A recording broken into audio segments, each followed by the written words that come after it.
সকলোকে এটা মিনি ব্লগলৈ আন্তৰিক স্বাগতম জনাইছোঁ আৰু আজি আপোনালোকক দেখুৱাবলৈ লৈছোঁ যিহেতু চুগাৰ কেনেকৈ চেক কৰে আৰু এইফালে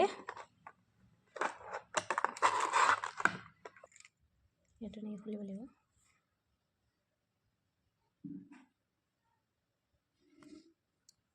এইটো পিনটো আৰু এইটো এনেকৈ ভৰাই ল'ব লাগিব।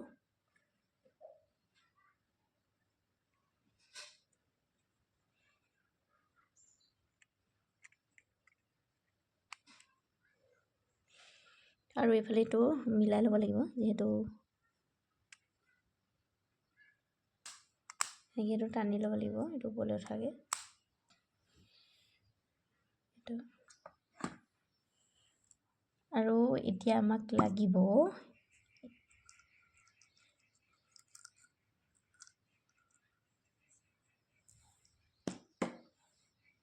এইফালে। এইখন ভৰাওঁতে খুব সাৱধান হ'ব লাগে, যিহেতু যদি ভালকৈ নহয় তেনেহ'লে ৰিজেক্ট হৈ যায়।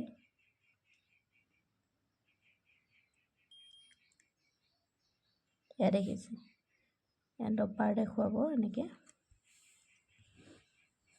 আৰু এতিয়া এনেকৈ লৈ কৰি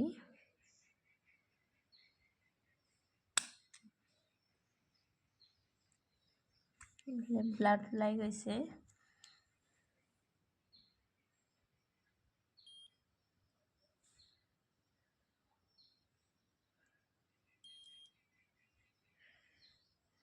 এতিয়া ওলাইছে ইয়াত 196।